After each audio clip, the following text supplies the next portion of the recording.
Yo, good day mga ma'ams and sir. So, gumagawa pala tayo ng RCE to XLR.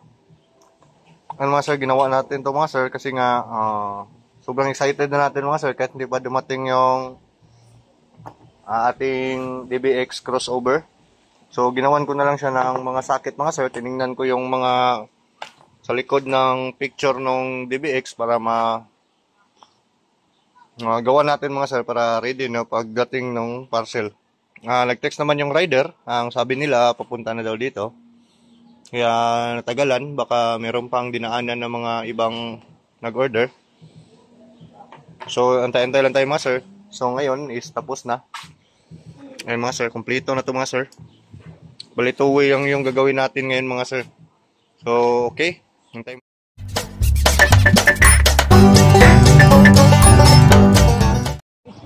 Alright mga sir, andito tayo ngayon sa Shopee Express, dito sa Lalahab, dito sa amin. Dalawa yung in-order ko mga sir, dalawang parcel yung dapat kunin ko sana. So itong isa, andito na. Sa yung crossover ata to. Nantay ko pa yung isa kasi para isahan na lang yung biyahe pupunta dito. Ganito yung sistema mga sir. Ang tagal maklaim ng mga parcel. Kaya ganito ang nangyari. Nagantay-antay kami dito. Kanina pa. So, mabuti pang i-unbox na lang natin tong isa mga sir habang andito pa tayo. So, i-unbox natin to mga sir. So, ito mga sir. Ito yung packaging niya mga sir. Ayos naman mga sir kahit hindi maayos. Punitin natin to mga sir. Karton agad mga sir oh. Isang piraso lang ng ayan mga sir, DBX yung brand name niya. Ito ay crossover mga sir.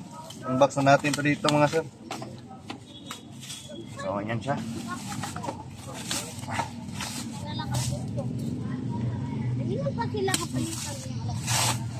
Ayan siya mga sir. Product pala to ng Ace mga sir. Ayan siya. Ace 234 234 XL 2-way, 3-way, 4-way crossover. Ayan mga sir. Iwan ko ano to nakadikit. Ito yung user manual nya. Buksan natin mga sir. Paano ba to? Dito. Dito mga sir. So ayan siya. So makikita natin yung manual. So mamaya na natin to buting-tingin mga sir. So ito yung item mga sir. DBX siya, mamaya natin to buksan. So cut. Alright mga ma'am sir, so finally we're home. So andito na, naka-ready na yung mga gagamitin nating mga XLR. Ito na yung parcel natin. Kung nagtataka kayo bakit bukas na yan, binuksan natin yan kanina. Ayan, ito yung pang base natin. Ayan yung vocal. So two-way yung gagawin natin mga sir. So kabit ko muna mga sir, hindi muna tayo magko-connection, hindi muna natin i-vlog kasi mag-separate tayo ng ibang vlog kasi nga madami yung pag-uusapan. So ito na muna mga sir, kabit ko muna, balikan ko kayo mamaya. Ayun mga sir, so ito na yung DBX natin. Ayan siya mga sir. Hindi muna tayo magdi-discuss sa connection kasi gagawa natin yan ng sariling vlog kasi marami yung kailangan i-discuss niyan mga sir. So ayan, pinakita ko lang na kinabit ko na.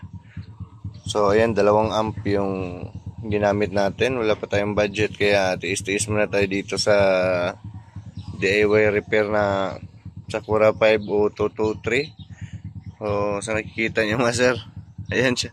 Zoom box yung ginawa kong preamp sa kanya mga sir.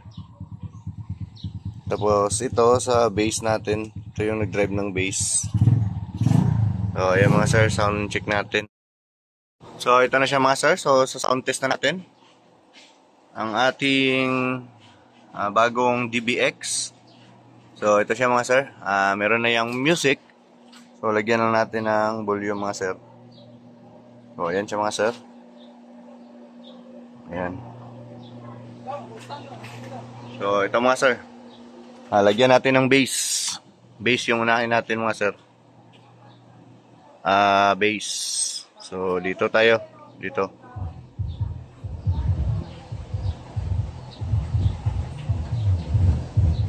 Ayan mo siya.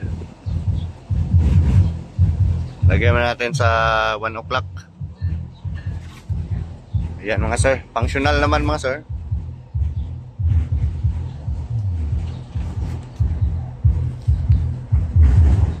Ayan, subukan natin yung mid niya mga sir. Yung high. High. So ito mga sir.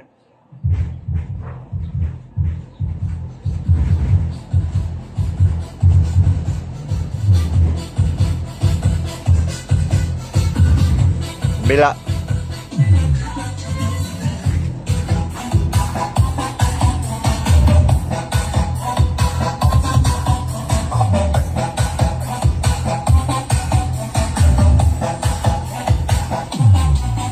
Sana hindi tayo mag-copyright.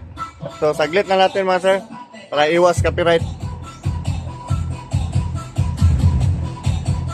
Pwede pa natin palakasan ito mga sir.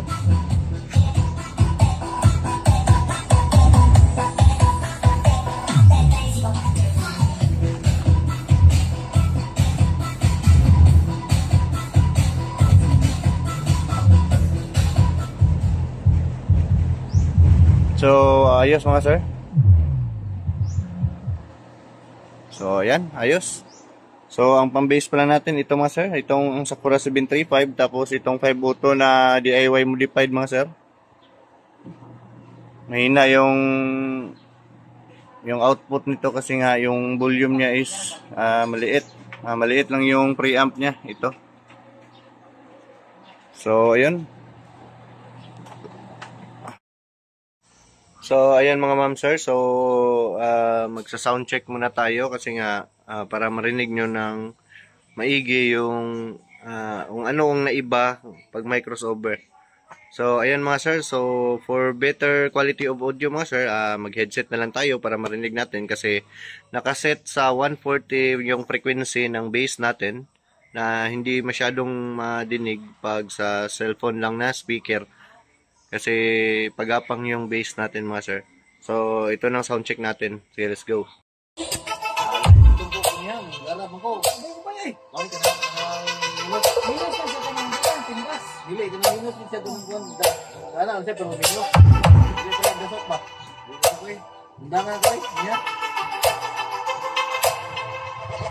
Wowie Remix.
So, ayan mga sir. So, napakinggan natin yung bass. So, talagang mayanig talaga mga sir.